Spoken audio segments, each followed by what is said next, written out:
Hey guys, Chris from Provo Beast Audio Installation, and today we're doing an amplifier and subwoofer install in this BMW 3 Series. In this install, we're going to show you how to install all the wiring necessary for an aftermarket amplifier to power a subwoofer. Let's get started.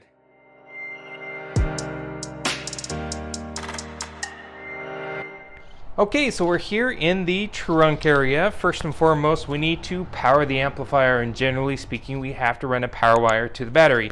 Now, your battery could be in the trunk like ours is, or it could be up underneath the hood where we will show you here in a moment.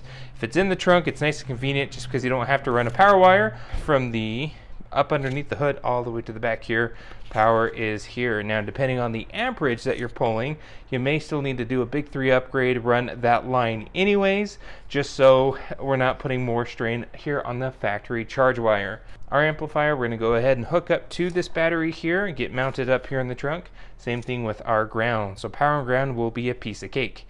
Now, for our RCA cables to deliver the signal from the radio to the amplifier, we actually already have an aftermarket radio installed on this, and so we're just going to include the footage of us installing those RCAs from that radio to the amplifier.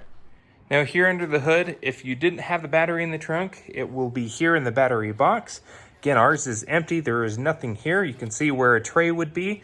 If you had a battery here, all you have to do is run your power wire through your factory boot. Now, you have a spot here, or you can go through this one as well. This is designated for more wiring, so you can cut one of these little nipples off here to run your wiring through that grommet. Since we don't have a battery here, we don't have to worry about that. At this point, we can actually just close the hood. Right, so the parts that we're going to go with in our sub and amp install, the sub that the gentleman that owns the vehicle decided to go with is just the second-hand type S Alpine. This is a dual voice coil 4 ohm sub, so we'll wire this in parallel down to 2 ohms. The amplifier itself is this Memphis sub amp here. This takes 4 gauge inputs, so we're going to install this. It's a nice bass amp that'll power this nicely. And then we also have a fuse, amplifier turn on, some RCAs, and then we have spools. We have spools of power and ground, but in case you don't have bulk wiring like we do in the garage, you can pick an amplifier wiring kit, and we'll post the kit that we suggest in the description for your install, which includes power, ground, speaker wire, RCA, fuse, remote turn on wire, everything that you'll need for your install. So the first thing that we need to do is find a good location for our amplifier to mount, and then we got to run power and ground from the battery area to that amplifier. After that, we have to run our RCAs and remote turn on wire from back behind the radio all the way to the trunk. All right, so we're here at the bench. Now, what we've done to prep the amplifier itself is we actually went ahead and made an MDF board and carpeted it just so it has something to mount to. Then we'll mount the board to the trunk.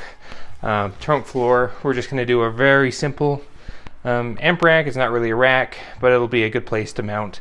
From this point, what we're going to do is we got our length of power, and we'll also do a length of ground, and we're going to get our terminals all hooked up, everything wired here on the bench. Then we'll take this to the car to get it installed. It'll be a lot easier to do it here versus in the back of the trunk, just because the back seats don't fold down.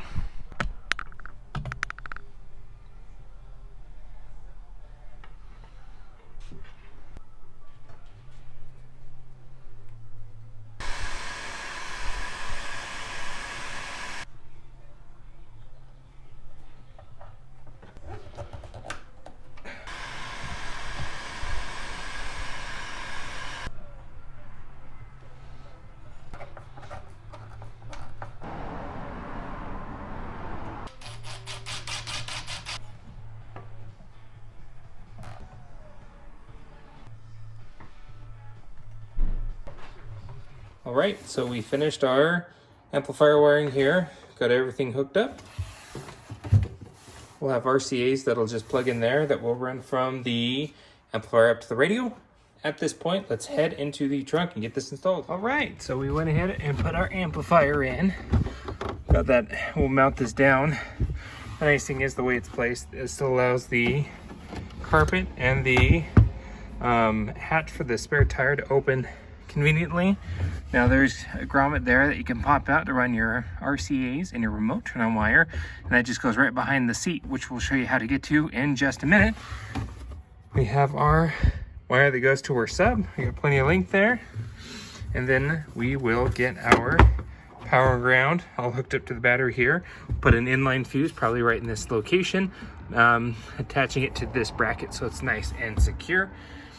So we'll just use the terminal here for a power wire through a fuse, and then the ground, we could go there or we can go right to the frame, which we may do instead.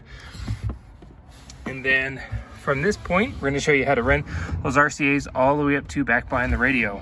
Now where those RCAs came out, to pull these out, you just give this a good nice tug. It's just held in with pressure. Then we pull this up and out of the way.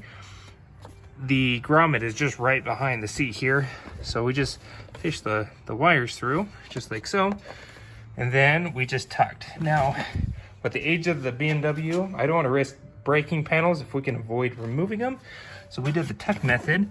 So we just tucked the wire up underneath this panel here, working our way forward, again just tucking it up there, and from this point we tucked. Now this panel was already fallen off, so we're gonna pop the rest of the clips out, put them back in the panel, and then reinstall the panel. But since it was already out, we ran that RCA and remote turn-on wire underneath the carpet up here.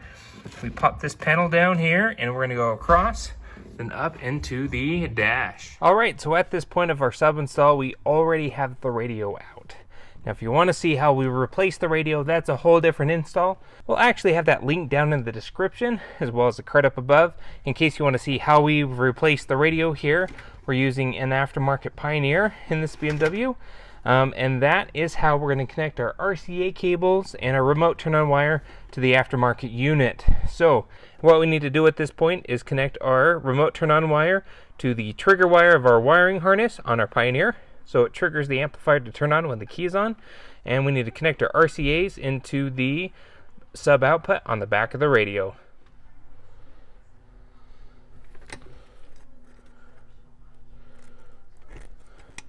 Okay, so we've connected our remote turn-on wire to our Pioneer's remote turn-on wire.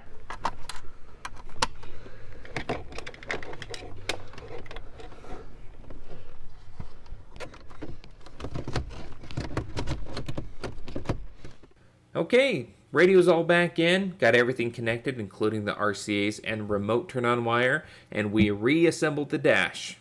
Okay, so here in the trunk, we connected our RCA's remote turn-on wire. Obviously go to the left, and on the right-hand side, the power and ground wire. What we did is we cut a little hole in the side carpet, ran those 4-gauge cables back behind the panel. Our power wire comes out here. Through this inline fuse, we created a fuse holder out of 16th inch ABS plastic that's nice and sturdy, and it's sandwiched between the battery and the factory battery mount. It's not going anywhere. And then we have our power wire going to that ring terminal right there on the positive post. Our ground wire is also grounded right here to the factory grounding location by the battery. It's nice and secure.